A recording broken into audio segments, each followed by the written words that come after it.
in just a second. So if you don't mind approving that, it's like I say, always good to see people, and we have quite a bit to talk about today, which is always nice too. In the meantime, I'm going to put up a little info here on the on us. For those of you who are regulars, you will recognize this. Recognize Lee and I. We've been doing this for a little while, so it's always fun to be able to do these. So this is Lee and I. One of the things that we did want to mention to everybody is that from here on out, this is going to be a regular occurrence. We had a lot of people asking about how we do the schedule and things like that, and it was basically every 3 weeks. And so we've decided to formalize this a little bit more. And so now it will be every other Thursday at 10 a.m. Eastern, starting today. And so going forward, you'll have the opportunity to tune in on a fairly regular basis. So hopefully that works out for everyone. Same link every week, right? Sure, every other week. Same link. You should be able to just save it, save the series. So we're looking forward to it. Lee, you still haven't sent me an updated picture, but I think this very much characterizes Lee. Absolutely. I look good in a suit. Why would I want to send a new picture? Absolutely. Yeah, and you do wear suits, which is I've actually seen you in suits many times. So I'm not so much. I was wearing a collared shirt though in the picture. So I had that going for me. For those of you who don't know, or for those of you who are going to be watching this on recording, just to give you a little bit more perspective, this is me. So I am here at Duke University, like Lee, and run a couple of the master's programs. My background though is in finance. I spent a couple of decades in a number of different roles. Here at Duke, I lead the Master of Engineering in Financial Technology and the Master of Engineering in Cybersecurity, as well as a secondary appointment as a professor of financial economics. But what's a little bit more cool, I think, is the fact that I am running a really cool lab these days, the Digital Asset Research and Engineering Collaborative, which is fun. We produced a couple of papers. And we are doing quite a bit in that space, so we're looking forward to doing more. And with that, I am going to hand it over to my partner in crime here, Lee. Well, thank you, Jimmie. I'm wondering what you're thinking about in this photo, kind of looking into the distance there. Yeah, I think I was thinking about a next drink. Yeah, exactly. Thinking about the merge. Yeah. Well, hey everyone, good to see you. Shout out to a few folks I know. We got Jeff Kelly here from Nelson Mellons, and Tenancin's here. I think Tenancin's giving a talk at Brookings sometime soon. So anyway, put it in the chat if you're going to be speaking about crypto anytime soon. But yeah, I'm Lee. I'm the policy director at the Duke Financial Economics Center. I'm also a lecturing fellow at the law school. At the law school for the last 6 years, I've been teaching FinTech law and crypto law. Teaching that crypto law and policy this fall. Also have a FinTech Law and Policy Coursera course that folks can take for free. And if you're a Duke student, you can get the certificate for free. My background's really in financial regulation, regulatory policy. Spent 5 years at the New York Fed doing, large bank supervision, and then also some policy coordination with other agencies here in the U.S. as well as international standard setting bodies like the Basel Committee. And yeah, really love doing these chats, and we got a lot to dive into today, Jimmie. And Tenancin put her talk there at Brookings in the chat. Thank you. So check that out. We do have a lot to talk about today. One thing I wanted to kind of add, Lee, is a lot of people kind of look at my background, and it's not that dissimilar to yours. I was in traditional finance for many years, and certainly worked with regulators. I have friends that are regulators, and people ask, how did you get to this side of things, to this totally different perspective? How'd you get red pilled? Exactly. So it was there were two things. One, the technology I was introduced to, which was somewhat fascinating. And I was kind of brought into that in early on, probably around 2014, 2015, by by a student, an undergraduate student. At least heard the story like 50 times before. And it was a student that was hanging around with my daughter at a university here in North Carolina, and the guy kept bothering me about this Bitcoin and blockchain thing. And so I finally took the time to look into it a little bit, and I was fascinated by the technology. I thought that was really cool. And long story short, that guy who was hanging around my daughter ended up becoming my son-in-law. And so he reminds me on a very constant basis that he was the one who introduced me to it. I think my take on, my rather, I don't know, I would say realistic, or some people say pessimistic take on the regulatory side of things is just because I spent a couple of decades in finance. And so I was, even though I had the opportunity to work with a lot of regulators, I always saw kind of what was going on.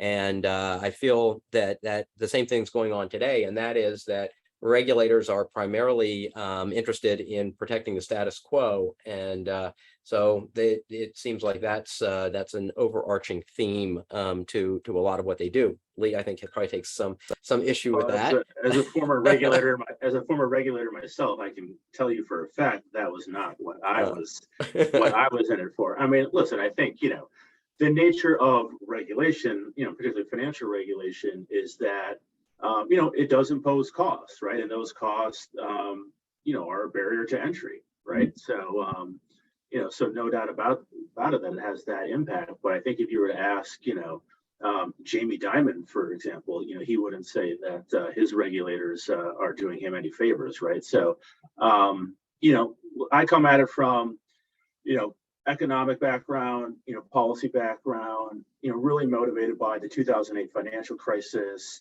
I saw the widespread damage that did, not just to our financial system, but really to our entire economy. And so that's really what motivated me to get into, financial regulation. And as I started to dive into, crypto in particular, I started to see a lot of parallels to, what we saw leading up to 2008. And so, that's really my motivation here.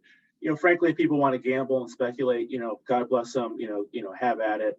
As long as there's adequate disclosures and consumer protections in place, which there isn't, then I'm okay with that. But what really concerns me is the potential for problems in the crypto sector, and there are many problems, to spill into the traditional financial system, threaten financial stability, and then spill into the broader economy. Now, we're not there yet. I'm not saying that crypto is a systemic risk, and in fact, we'll talk about some of the reports that have come out recently. We're still waiting on the FSOC, the Financial Stability Oversight Council, Right, which was created in the Dodd-Frank Act, designed to be the U.S.'s systemic risk, regulator, kind of looking, across the horizon at potential threats to financial stability, and ideally doing something about them. And there's a healthy debate about whether or not FSOC has the tools to do anything meaningful. So we're going to see a report that they're going to put out here soon on the potential financial stability risk associated with crypto. So, we gotta address that. Otherwise, consumers are going to continue to get harmed, and people who have nothing to do with crypto or want nothing to do with crypto ultimately could suffer, just as people who didn't take out a subprime mortgage or trade, credit default swaps, were ultimately impacted here. So, really public interest minded, and I get that there's a balance to be had with promoting innovation, which I'm a supporter of responsible innovation and innovation that serves the public good. And again, a lot of the so-called innovation that we see in crypto seems, nothing but, self-dealing as far as I'm concerned. So I will, and I've admitted this before, there is a fair amount of self-dealing in the crypto space. It reminds me, not so much about the dot-com boom, because I've kind of shown that it's not like that, but I think it reminds me quite a bit of the over-the-counter market in the late 70s and early 1980s here in the United States. If you go back to those times when spreads were a mile wide, and you were depending on three dealers who were probably in collusion to give you the best quotes. It reminds me a lot of some of the things that went on. Honestly, I think it's a little bit better even than that was, and that was a regulated space at the time. So the world's changed. Things have matured, and so we are starting to move forward. But one of the things that's come to me, I had the opportunity to speak at a conference in last week, on Monday and Tuesday of last week, and I was talking about the economics around crypto. And people think about, when I say economics, people think about mining economics. Well, it's a hell of a lot bigger than that. It's not economics, it's tokenomics. Well, there's tokenomics, cryptonomics. The cryptonomics, I think there is a lot to think about there. And in particular right now, I mean, I think this is a really interesting place in time, because we're seeing interest rates start to rise. Crypto's never existed in not only a rising interest rate, but in a volatile interest rate environment. What's going to happen? Who knows? Does this crypto obey, or does it? Is there some sort of sense of things like time value of money? Right, a basic premise in economics does that exist? So this is really set aside. So when people like Gary Gensler says, "Oh, I should regulate this," because it's like, this is like nothing you've ever seen, Gary. Sorry. I think it's very, very, very different. So with that, I mean, as you said, there's a lot of stuff going on, Lee. Yeah. And I know one of the things you wanted to talk about was the merge. Well, absolutely. And I wanted to ask you, a few questions about it. I mean, one, I think, most of our audience is probably familiar with it, but, let's just start off with, having you kind of explain, what happened here with the merge, and then, its significance in terms of, just technological. But then also, how, this coordinating mechanism, work, because, the nature of crypto is that it's decentralized, right? People don't know or trust one another yet. Somehow enough Ethereum developers were able to get on board with, moving to proof of stake. So I just want to hear, kind of your perspective on it. And, is this kind of a major milestone in the history of crypto, would you say, or just kind of a cool thing that happened? The Netscape moment. Is this the Netscape moment? Yeah, for sure. I think that it probably, 5 years down the road, we'll see it as the Netscape moment. I really do. Ethereum has kind of set itself a little bit apart, right? It's become a mainstay. I mean, you don't see a whole lot of people saying, that they have other, other blockchains are something friendly, right? ETH is it, pretty much. And so people are starting to use this by default as a standard protocol. And so I think that's one thing to think about. The other thing is, if you look at probably, I would say, a good 30 to 40% of the naysayers out there, or the critique of blockchain has been the resource use. I mean, and it's funny that the people think that, wow, this came out of left field. Anybody who reads the original paper, the Satoshi Nakamoto paper, all you had to read was the abstract. It mentioned CPU usage, I think, 3 times in the abstract. So this should not have been a surprise to anybody. But it did grow very, very quickly, and it's proliferated around the world, and it has been a huge use of resources. Well, this changes all that, right? We've gone now from proof of work to proof of stake for arguably the most used chain out there today. And so because of that, things are changing in a really drastic way. So we've changed the tact quite a bit. And so, as Lee mentions, one of the things that's changed when we move from proof of work to proof of stake is that are we now losing a core attribute of blockchain? And I would argue, yeah, I think we have. Now, does that mean it's wrong? No, it doesn't mean it's wrong. Maybe that's the natural maturation. And something that may have taken 10 or 15 or 20 years, say 50 years ago, the maturation of everything seems to have been accelerated in a huge way. And so we see things maturing in a little bit quicker way. But this addresses a couple of things, and in particular, it addresses the power usage, the resource usage. By some counts, the power usage has declined by like 99.5% in the mining of Ethereum now.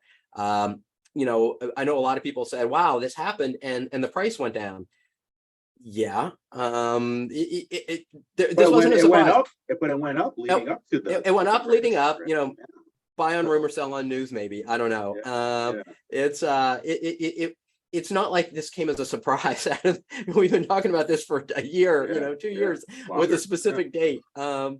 So but it has changed. I think this could be, I think this could be the Netscape moment. So you touched on, there's some trade-offs here. So certainly, proof of stake is far more energy efficient and environmentally friendly, right? And there's no doubt about it that proof of work consensus mechanisms are an environmental disaster, to say, just with the emissions used for the electricity, generate the electricity. But then you also have the e-waste, right? I mean, so these are the ASICs, right? The computers that do nothing but mine and have to be replaced every couple of years. And then the local nuisance. I mean, when China cracked down on crypto mining, a lot of that activity migrated to the U.S.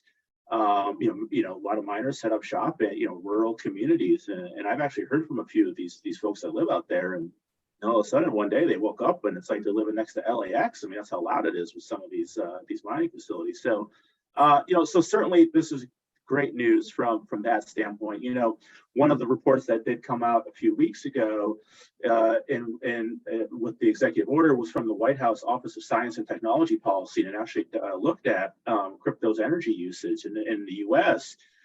Crypto uses as much electricity as all personal computers and all residential lighting. So I know there's it's kind of difficult to estimate this, but nonetheless it's significant. So that's that is an absolutely positive thing. But the trade-off here is that with proof of stake, the mining rewards will go to those who have the stake the most ether. And so I think, to your point, Jimmie, I want to dig down, drill into this a little bit. Is what are you losing? Well, you're losing an element of decentralization, and in fact, SEC Chair Gary Gensler has recently commented that, well, boy, now Ether's moving to proof of stake.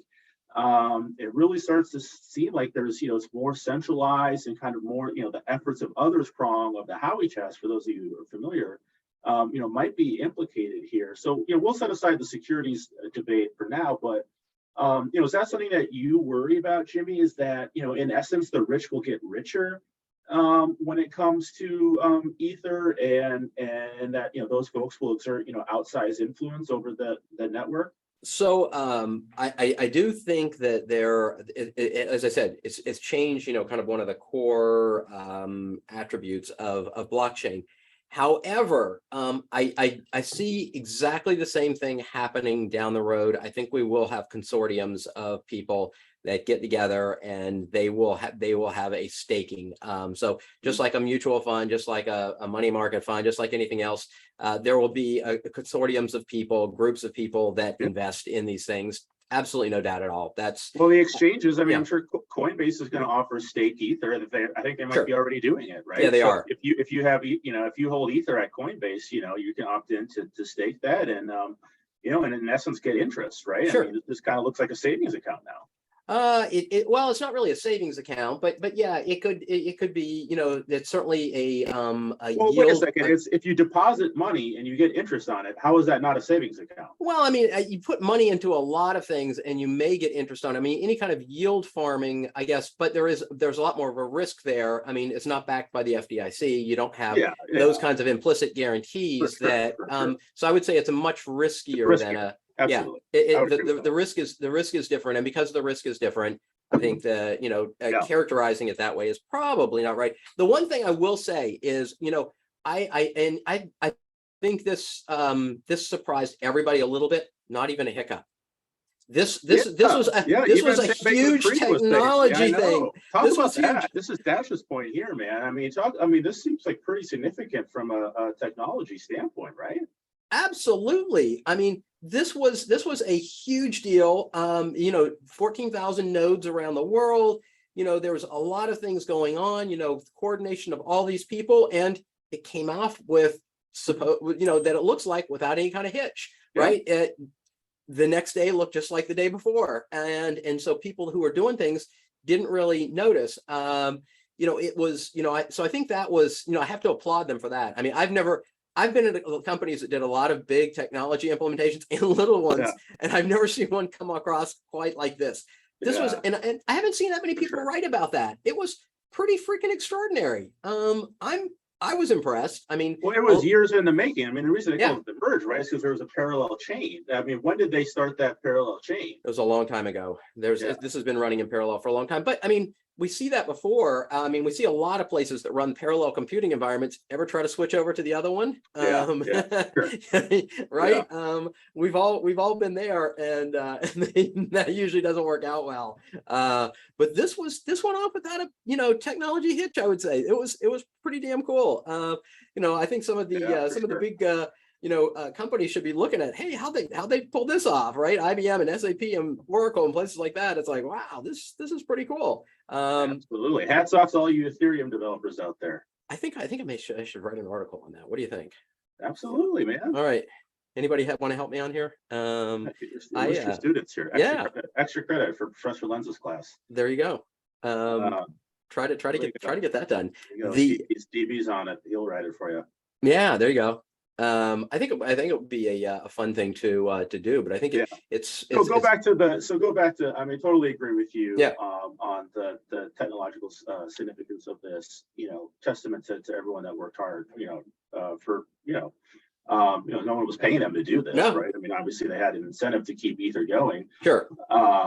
But do you go back to the concentrations of power here? Is this because I was on Marketplace, NPR's Marketplace the other week, and this is kind of the point I made is that the trade-off for not only is it more energy efficient, but hopefully this will also speed up transaction processing times, right? Speed up transaction processing time. Well, it's no, to some extent. Not. I mean, okay. It will allow for a different concentration of transactions. It won't really speed up the time because the time is the time, right? And so every blockchain, when it's first under development, when people are thinking about it, and for those of you who are familiar with kind of how it works, there is a time frame that is built into the blockchain. We're going to mine every 10 seconds or 15 seconds or every 10 minutes in the case of Bitcoin, and that's just what it is. Now, each block can hold more things, but as far as that goes, and you might be able to get into a block quicker. So just because you have a transaction and then you want to put it in a block, as some of it doesn't mean it's going into the next block. Well, that's what I was going to ask you. So what will this do for gas fees? Because that's one of the critiques of the Ethereum blockchain is that the gas fees are so high that it's just not practical to actually use it for transactions. Will it impact gas fees at all? I don't, it kind of remains to be seen. I think it probably will. It will impact gas fees, but I think more than anything else is it will stabilize gas fees, which I think is just as important. Is that we're going to get more consistency in fees, and so I think even if the prices didn't go down, and this is something that I have talked to several people about who are close to the Ethereum side of things. When you mention high gas fees, I mean, a lot of people don't really take a lot of note of that. But consistency, I mean, for those of you who've done things on the Ethereum network, that just because you did something one day and you want to have a transaction the next day of the same size doesn't mean you're going to get charged even close to the same thing. It can be massively different, right? And so that's that I think we're gonna get is a little bit more consistency, hopefully, in that space. Awesome. Well, it'll be fun to watch them. I think you're right. I mean, there haven't been any glitches, and you think you would have seen them by now if there was going to be any problems, right? So I would think so. It seems like kind of folks are in the clear here with the merge. Yeah, I think that we've that's been lost in all of the fanfare. I think people were waiting for something big to blow up, and it didn't happen. It's kind of like people who go to NASCAR races. Let's face it, nobody goes there to see them drive around in a circle. You go for the crash. You go for the crash. Absolutely. Got it. Well, that's like story's over. Yeah, we're in North Carolina. You got to make a NASCAR reference here. Okay, so should we talk about policy regulation? Yeah. All right. Sure. We get some good comments here in the chat. Maybe we'll come back to these. Okay. Jeff had a good comment there. So let's take a step back here. I think folks know that in March, President Biden issued an executive order on the responsible development of digital assets. And this was an executive order that was frankly, long overdue. And I think, people that are both, supportive of crypto and skeptics like myself have been waiting for quite a while to see, some type of kind of vision, strategy, come from, the federal government. And the rhetoric kind of leading up to the March executive order was that the Biden administration was set to kind of crack down on crypto, right? And the EO was a complete 180. Really surprised a lot of folks. Obviously, at the time, the crypto industry was very pleased with what they saw. And the executive order laid out six priorities. I won't go through all of them. But obviously things like protecting consumers, right? Protecting financial stability. But then there was also kind of some positive notes from the crypto perspective, which was kind of maintaining the U.S.'s leadership in innovation and finance, as well as promoting financial inclusion. Although it was kind of silent on whether or not crypto and digital assets actually did that, but but the executive order then called on, essentially every, agency of the federal government to look at digital assets kind of from their mandate and issue a number of reports and recommendations. And it gave about a 6-month deadline. So we're kind of there now. We're at that deadline. And so it's been crazy. I mean, on Friday, there was 8 different reports. And, and conveniently, I was, we went out for the weekend to the beach. So, so I'm still playing catch up. I'm not going to pretend like I've read them all, but I've obviously read articles about them and read some of them in the executive summaries from some of them.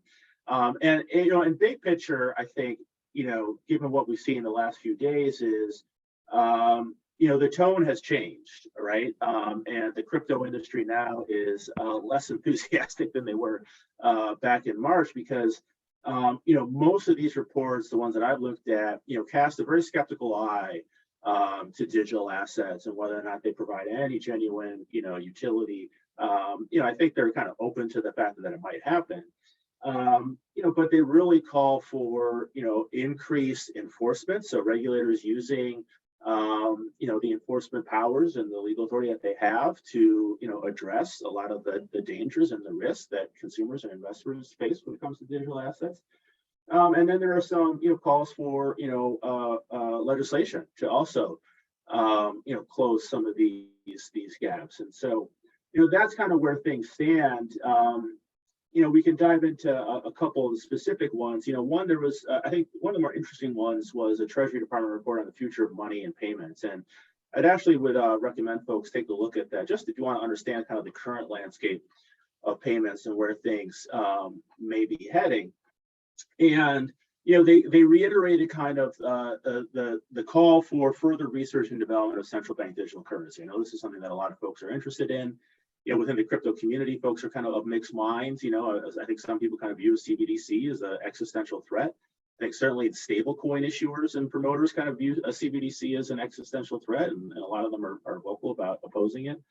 And so the administration still seems to kind of want to pursue this, but they're very clear that this takes time. This is not going to happen anytime soon. And thank you to Nancy for putting it in the chat there.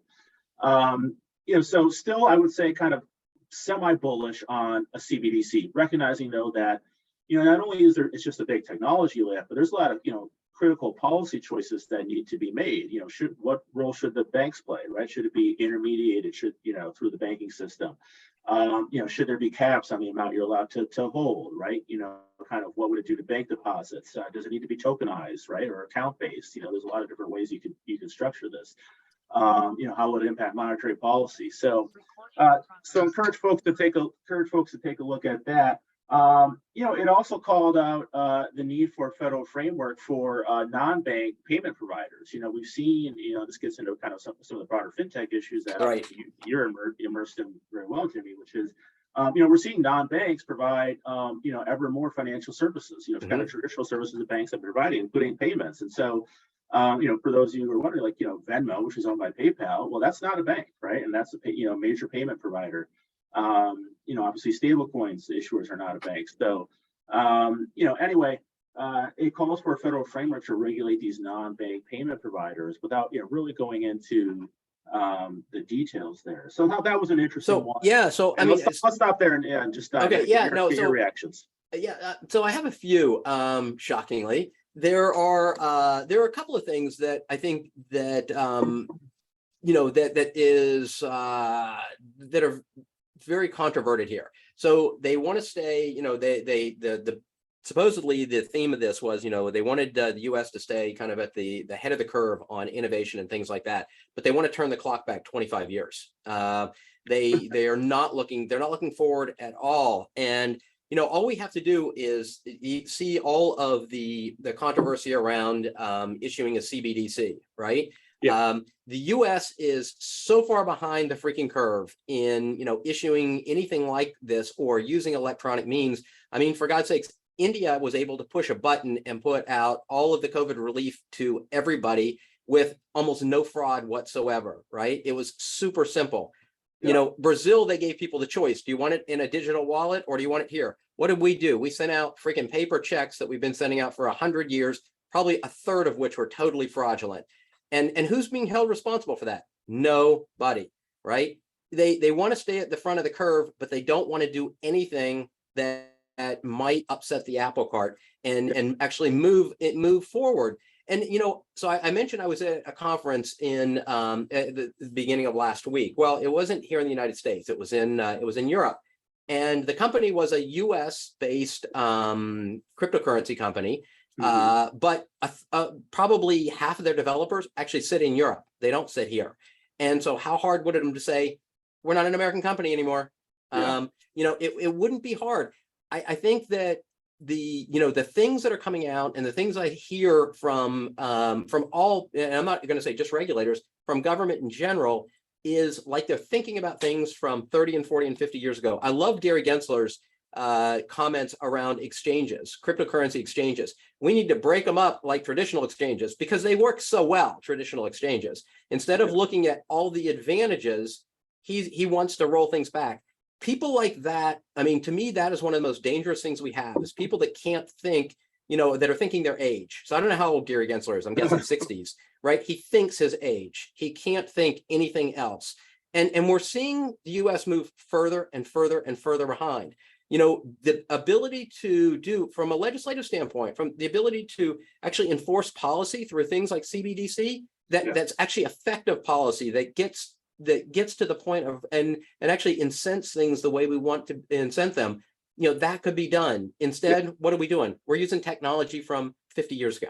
For sure. I mean, So I do have an opinion, Lee. That was great. And that was great. And actually, you said quite a few things that I agree with, frankly. The reality is that the U.S. has a embarrassingly slow and antiquated payment system. It's just the truth. And I think, those of you who have traveled abroad or, lived abroad, experience that, firsthand. You go to China, it's Alipay and WeChat Pay, QR code based, real-time settlement, instant payments, ubiquitous. Even Europe has, real-time payments. If you get, a check, I mean, we still have checks here, you deposit that in your account. Well, guess what? That money's not going to show up in your account until, 2 or 3 days later. And for most of us, right, that's not, and even if it's an ACH, right? So for most of us, it's not that big of a deal, but, the U.S. payment system is in essence a tax on the poor because, the poor, tend to be, keep low balances. And so if they have, money going out for bills and it's taking days for their checks to clear, well, guess what? They're going to go below zero. They're going to get hit with overdraft fees. Now, banks have been reducing overdraft fees, and that's a good thing. But nonetheless, it's a tax on the poor. Then you look at credit cards. Well, guess what? These generous rewards cards we have with the airline miles and the points and all that. Well, that's not free, right? I mean, that comes from swipe. Poor people pay for those. Poor people pay for those. Absolutely. That becomes, merchant. Every time you swipe your card, there's a merchant fee attached to that. And guess what? By those card agreements, merchants have to charge the same price to all customers regardless of payment method. So you can't price discriminate based upon payment method. And so the poor who can't get access to these generous rewards cards are paying higher prices because I want my Delta miles, right? So so our and this is something that frustrates me to no end. And if you really care about folks, you would address this. So the question is, does crypto and does the CBDC, solve this, right? And I think a lot of things crypto related, it's kind of like a solution in search of a problem. I mean, I'm agnostic, frankly, as to a CBDC. If it addresses these problems that we've identified, then let's do it. But there might be other ways, right? I mean, you look at, mention it, WeChat Pay, WeChat Pay, Alipay. That's not, CBDC. You look at M-Pesa in Kenya, that's real-time payments, that's mobile money, right? So that's not, so there are other ways to get there. And the Fed is going to roll out FedNow, long time in the making, FedNow, real-time gross settlement network. So we'll have real-time payments here in the US, still bank-based, still bank intermediated, sometime next year. Now, we should have had it, 10, 15 years ago, right? And we'll see if it's any good next year, but we absolutely got to upgrade our payments infrastructure. And there just doesn't seem to be much urgency to get there. And in some ways, I think kind of like focusing on CBDC is a distraction. I think there's other ways to get there sooner. So I'm not going to dispute what you said about our payment system. I do want to dispute though your characterization of Gary Gensler's remarks, and I think this would be interesting to get your take, your historical take, as someone who's been in the market and been in the markets a long time. So his point was actually, if you look at a crypto exchange, right, which is where most people, they get their crypto, right, Sure. Through an exchange, right. And it makes sense. They're very user friendly. They look no different from a user interface standpoint than your Charles Schwab account or Robinhood, whatever it may be. And they actually fulfill a variety of functions, crypto exchanges do, that in the traditional financial system are performed by separate entities. And so one, they're the broker, right? So they're the ones soliciting your order. Right. Two, they're the actual exchange where they're where that's your orders being executed. Right. Three, they're the custodian, because most of us keep our crypto in the wallet at Coinbase or whatever it may be. And three, they're the custodian. And they're also the settlement and the clearing mechanism. And they're the settlement and clearing mechanism. So, so they perform a variety of functions that, again, in traditional, asset markets, securities markets are performed by separate entities. And I think that, Gensler's concern is that creates a lot of conflicts of interest, right? So, how do we know that Coinbase is, giving us best execution, right? So how do we know they're not engaging in wash trading or insider trading or insider dealing or things like that? And so what he said is that he's kind of considering for those crypto exchanges that and he said repeatedly that I think most coins are securities, therefore crypto exchanges should be registered as good luck beating that drum. Yeah, exactly. So, but anyway, I guess if he gets there, if he's successful, then he said I would consider requiring these functions to be performed in separate legal entities. So you still have like kind of Coinbase, holding company, right, parent company, but then you would have kind of separate legal entities and presumably some kind of internal controls, Chinese walls, if you will, around those functions. So so let me get your take on that. What's wrong with that idea? Do you have concerns around conflicts of interest at some of these exchanges, and are there other ways to address it without kind of breaking these things into separate legal entities? Yeah, so I do have a couple of concerns. I heard that he's doing the same thing with buggy whips too. He's trying to separate the buggy whip, the buggy whip manufacturers. It's going to be he's going to have so many fights. I think there's a major problem there. So what crypto exchanges have done, so everybody remembers the meme stocks back actually every day, but for those of you who saw the big impacts on Robinhood and kind of what happened there. So why did those occur? Because you have all these separate entities and it takes days to clear things. What basically had happened at Robinhood was it was a counterparty risk that they couldn't pay for, right? They couldn't pay the DTCC. And I'm not saying that it was unreasonable, the cost or anything like that, but it's unreasonable that it takes days to do that. And you amass that kind of risk because the risk was really there, right? So, those kinds of things have been taken away. We no longer have those risks with cryptocurrency because everything happens simultaneously. And so what's Gary Gensler saying is, oh no, I would rather do it that way. I would rather do it the old way, break all these things up into legal entities. And that's how I'm going to solve this one small problem around, possible, some kind of possible self-dealing. Well, friends, I'm going to clue you in here. If you ever traded a stock at Merrill Lynch, Morgan Stanley, Charles Schwab, Robinhood, or any place else, it didn't get traded on a stock exchange. Okay. Does this surprise anybody? none of your stock orders have ever been traded on a stock exchange. They've been traded at places like Citadel, GetGo, Virtu, Jane Street, Two Sigma. They always are like that. Okay, so for those people who think that, you know, that's pie in the sky. It hasn't happened in decades that there was a competitive market for your stock order. There wasn't. There hasn't been a competitive order in 25 years. So to say that that there's this panacea, yes, you have your 601 reports, you have your 606 reports and things like that, but most people don't even know how to read those. Even professionals don't know how to read those to tell. Spreads are so thin and things move so fast that it doesn't really make a difference. Now, am I against all those places? Absolutely not. Those are a natural maturation of any market. Things have gotten faster, spreads have gotten tighter, and I think that's an okay thing. But to say we're going to roll things back and we're going to divide up exchanges into all these separate mechanisms and all these separate legal entities, and that's what would happen if you divided them up into legal entities. It would actually slow things down. It would put much more risk in the system. And I think Gensler has no idea how the freaking plumbing works. He can call me up. Well, I'm happy to be fair, most people don't. No, most people don't. Well, what about, but Jimmie, when I go to Coinbase and I place a trade, right, there's not a corresponding transaction to the blockchain. No. Okay.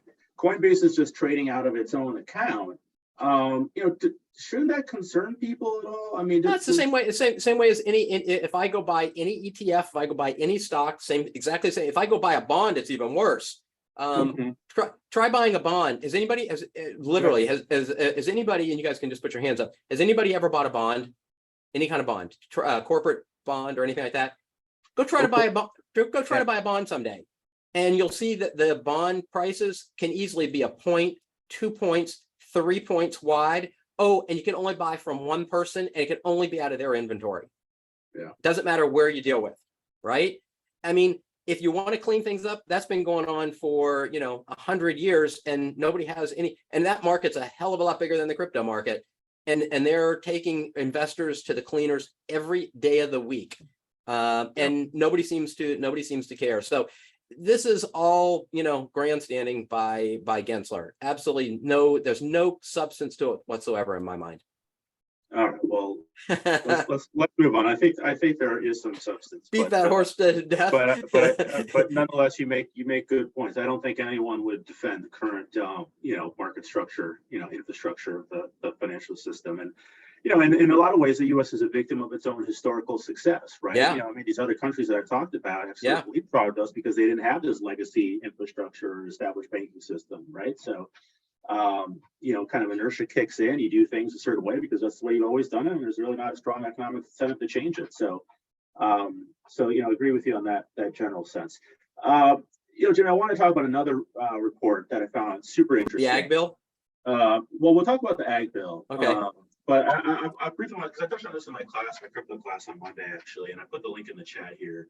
So this is from the Justice Department, and obviously we've seen a lot of just fraud, outright scams, consumers taken advantage of. And I think we can all agree that, when that happens, it's important for those who do this to be brought to justice, right? To kind of clean up the ecosystem, and which ultimately will engender, trust and people. I think there's a lot of people who still are on the sidelines of crypto because they just see the scams and they have a hard time kind of getting to a point where they trust it.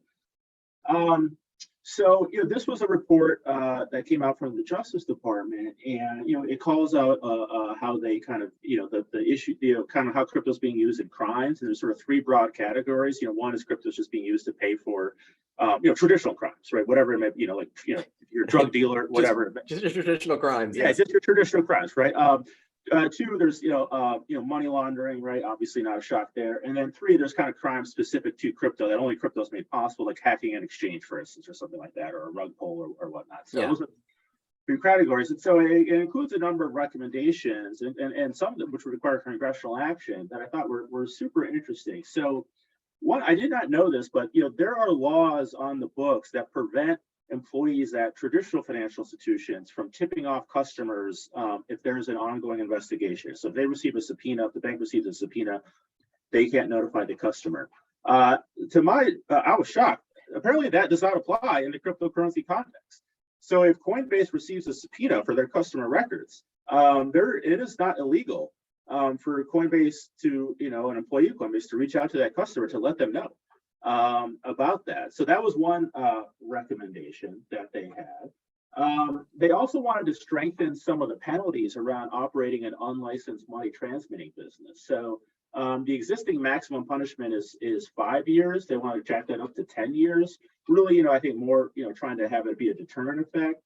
And then extending the statute of limitations for crimes involving digital assets from 5 years to 10. And in this recommendation, they acknowledge that from an investigating standpoint, it takes a lot of time and resources to track down bad actors on the blockchain. And this is one of the things that you hear all the time is that, well, actually this helps law enforcement because the blockchain is fully transparent. You can see the flow of funds. And it's like, yeah, but then you have to tie that blockchain address to a real world identity. And then that real world identity needs to be in a jurisdiction where you can get to them. Mm-hmm. Okay. And you look at some of the success stories, and law enforcement is getting better, and that should be applauded for sure. But the Bitfinex hack with Ilya Lichtenstein and Heather Morgan. Right. Well, guess what? They used crypto to buy a Walmart gift card and then had something from Walmart shipped to their address in New York City. Yeah. Okay. So that's definitely a break for law enforcement there. So they recognize like, hey, this takes time, so we want to extend the statute of limitations so we have more time to prosecute these crimes, and a lot of them are across borders as well, and that adds to the time because then you have to cooperate with local authorities. And then so yeah, those were, I thought, some interesting ones. Really designed to again give law enforcement more tools here to clean up the ecosystem.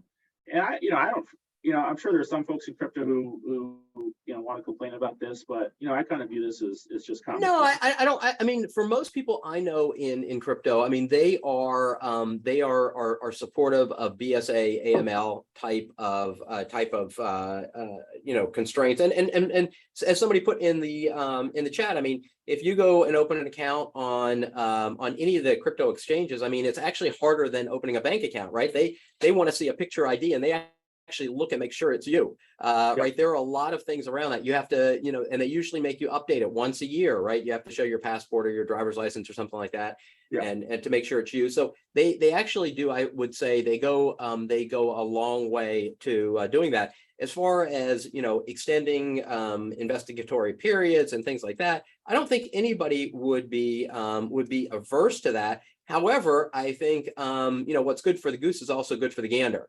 And so, hey, if you're going to do that for crypto exchanges, I think we should be doing that for banks too. So if anybody can name a global bank that hasn't been fined at least $100 million for BSA, AML violations in the last 24 months, please let me know. I will send you some free swag from Duke.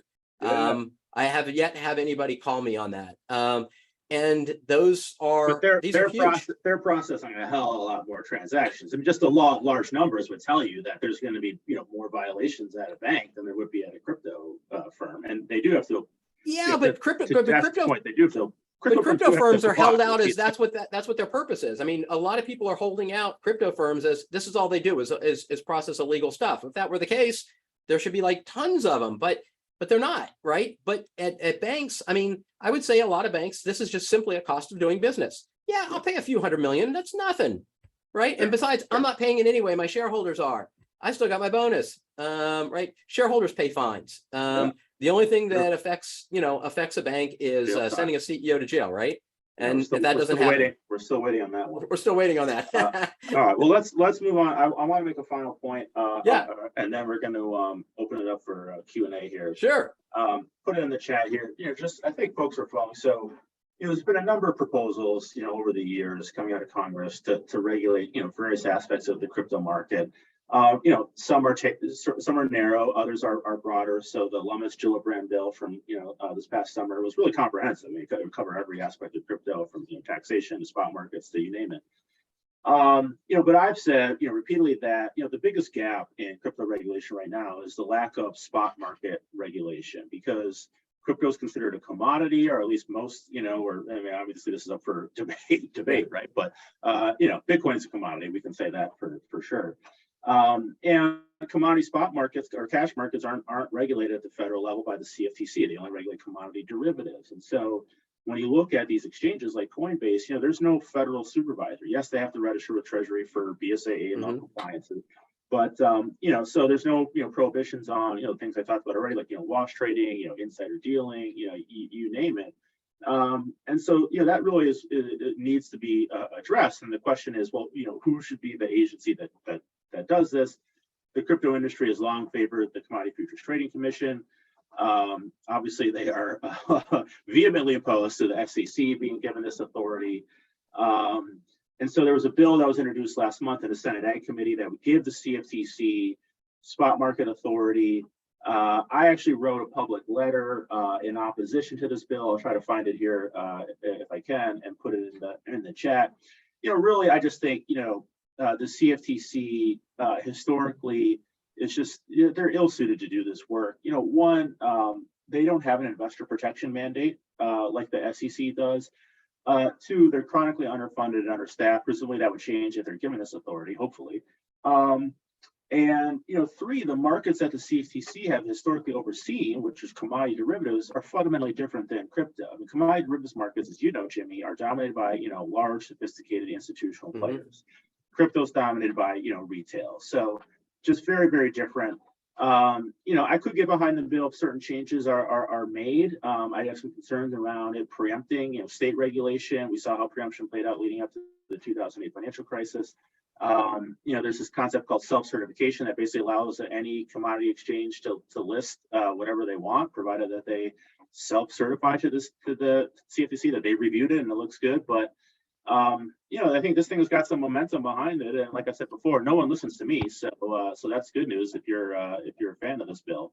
Well, you know what, Lee, I'll tell you, I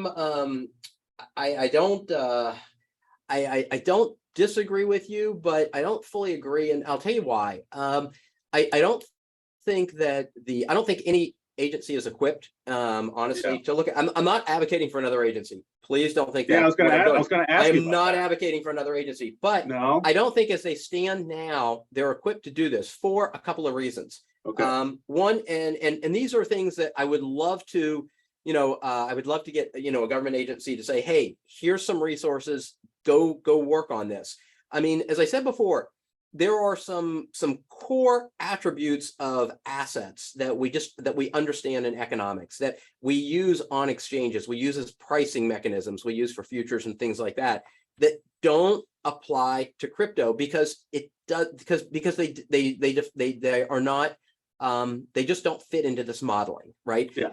And I think it's really, really important. I mean, to me, this is more important than almost anything else, is the fact that, we don't have any research. You were talking about a spot market. What does a spot market look like for something that trades on hundreds of exchanges around the world, 24 hours a day? We've never seen an asset like this. Even FX, we've never seen an asset quite like this. For things like derivatives, right? Even in for other derivatives, we can use like Black-Scholes, right? Black-Scholes isn't 100%, but it's 99.5, right? There is no such thing as Black-Scholes for crypto. It doesn't work yet. I mean, we don't have those sorts of things that are really in need. So to say this regulatory body has the purview, or that one does, I would say none of them do. But I'm not advocating a new one. What I'm advocating is, do some homework and figure this out. Yeah. Employ academics who do this for a living. Employ people from industry who do this for a living. Don't start making rules that, one, you can't enforce, or that will do exactly opposite of what you want, because that's where we're getting to right now. We really, really, really need to think about how these work economically in a system, because you're right, they have proliferated around the world. By some counts, there are 350 to 400 million people around the world who are using crypto, right? A third of them are in, places that crypto is not even legal, and so we're embarking on something here without doing any homework whatsoever. There's this lip service. I mean, let's face it, most regulators, they're great at enforcing rules that are in place, but creating rules and creating understanding of things is not their sweet spot. I really think we have to do that. If we don't do that, we're really going to harm ourselves. You know, and in particular, when you start talking about trading and markets and derivative markets, there's no freaking way to price this. There is no such thing as, you know, Merton or Black or Scholes or anything like that that we use. Fundamentals. Right, right. Okay, well, let's, you know. You want to open up? Hey, want to take a couple of questions? Yeah, absolutely. Okay. If anybody, you can ask it in the chat. You can, thanks for putting that letter up. You can come off of mute and ask a question, or you can stick in the chat. Any questions? Come on. Questions from Lee and I? Okay, so what department would best to tackle security and protecting consumers in the crypto space? So I've long argued that the SEC should be given this authority because they have an investor protection mandate. They have, you know, the resources. I mean, I think any agency would need, you know, to hire new people and get additional funding if they're given this authority. OFAC is not OFAC, definitely not OFAC. No. So I've argued the SEC, and I think, you know, a lot of the concerns and the complaints from the crypto crowd about the SEC are fairly short-sighted. I mean, you know, let's be honest, you know, because administrations come and go, you know, regulators come and go. So you kind of have to look beyond who's in the seat now, right? If Hester Pierce, for instance, was the SEC chair and had been the SEC chair for the last couple of years, you know, do you think there would be this vehement opposition to the SEC? No, of course not. And conversely, if you know, if someone else was at the CFTC, if Gary Gensler, who previously was the CFTC chair, then they would be vehemently opposed to it. So, you know, there's a saying in politics and in DC, you know, personnel is policy. You're seeing that absolutely play out with, you know, with crypto. So you kind of have to look past, you know, who's in the chair at the moment and look at, you know, the agency's mandate, you know, the resources they have, their historical focus, their strengths and weaknesses. And, you know, I think if you can really care about, you know, protecting consumers, now not paternalism, right, but, you know, preventing, you know, consumer abuse, I think the SEC is better suited to do this work. And I agree that we can't create a new agency. That's just crazy. No. I mean, I don't know. It's a good question. You know, is the SEC? I mean, SEC is always slow. Consumer. I mean, it's a punishing mechanism. It doesn't really stop anything. It doesn't really slow anything down. And but it's a disclosure. It's a disclosure-based regime, though, Jim. It is a disclosure-based regime. You can start a business with, you know, the worst idea imaginable, right? Yeah. And like, you know, people could read it. There's no way you could make money with this business. But as long as you disclose the relevant risk, people are allowed to invest in it. People can invest in it. People can invest in it. You're 100% correct. You know, what do you think about the CFPB? Maybe, but I think the Republicans hate them just as, you know, probably more than they hate the SEC. So, I don't know. Let's go to Jeff. They've kind of lost. Jeff's got. Go ahead, Jeff. Yeah, Jeff. Take him off of mute. Hey. He's off.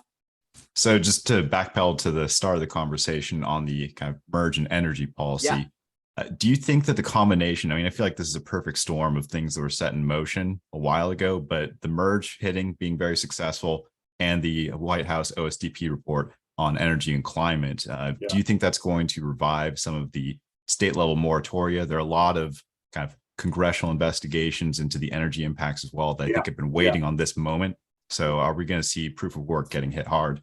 Absolutely. I think you're going to see policymakers ramp up pressure on proof of work. You've already seen Elizabeth Warren and I think a few other senators, you know, send a letter to various agency heads, you know, saying like we should consider banning proof of work.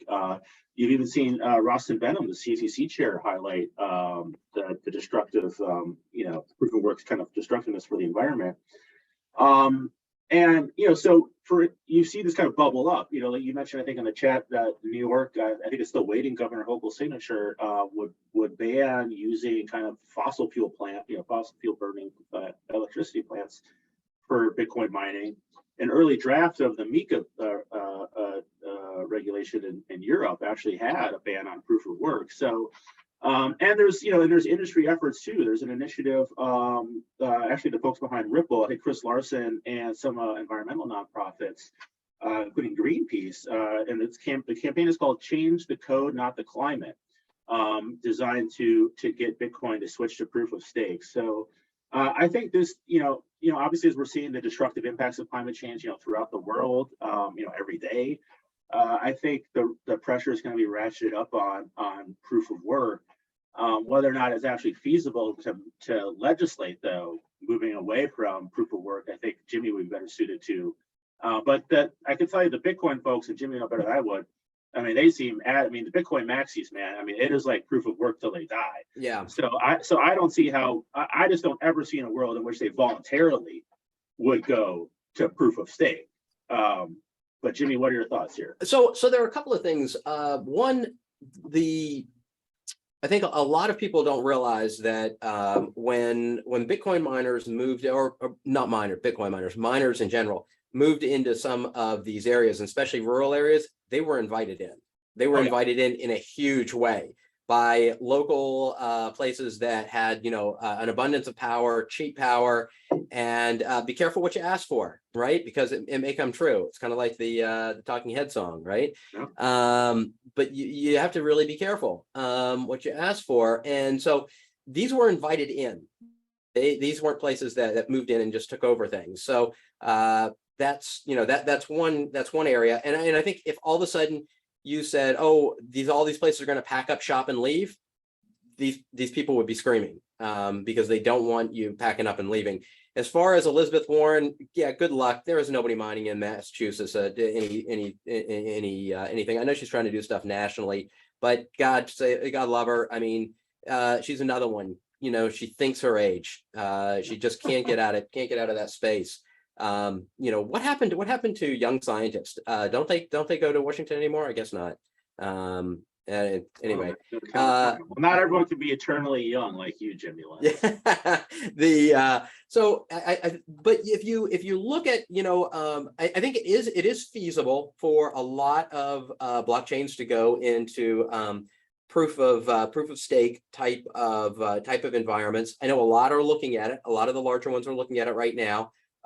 This could be something. This could be kind of and I think now that we've seen Ethereum do it with basically no hiccups at all, I think that's going to be an impetus for a lot of people to start moving forward in that direction. Are there some maximalists that are going to just ignore it at every stake and or every turn, and to say we can't do that for one reason or another? Yeah, but they could be pushed further and further and further to the fringe. And while Bitcoin is still held, the most held cryptocurrency there is, the network, mines every 10 minutes. There is not like, when people think about, doing things, people think about doing transactions, people think about dropping different new technologies. How many people are writing to the Bitcoin network? I mean, I don't know any. Yeah. Could I, one final question for you, Jimmie, and then that's Sure. Even let's say there was a law passed, a federal law passed banning proof of work mining. Is that even enforceable? No. It's absolutely not enforceable. How would you even if you said we're going to outlaw that in the United States, how would you enforce it? You can't. You got to go around and look for every place with an energy suck. I mean, heck, we could, you can scale those things down pretty good, but a lot of these are in places that, enforcement would be kind of so-so. And again, they were invited in places like Kazakhstan that is now hosting a lot of the mining operations that were in China. I mean, they have a lot of really cheap energy. They're good with, having new businesses start up. So I think it would be almost impossible to enforce something like that. Well, it's a big problem. And I've always said crypto and ESG are fundamentally incompatible, at least proof of work. So, and there's a lot of people out there claiming to support both, and, there's BS behind both of those, frankly. So, hey, Lee, it's been fun. Yeah, man. Hey, thanks everyone for joining Everybody, us. thanks very much. We'll Great get this questions. up on YouTube. We'll get this up on YouTube soon, and, share the link to your friends. Perfect. Thanks very much. All right, everyone. Take care. And watch Tenancy today at Brookings. There you go. Bye.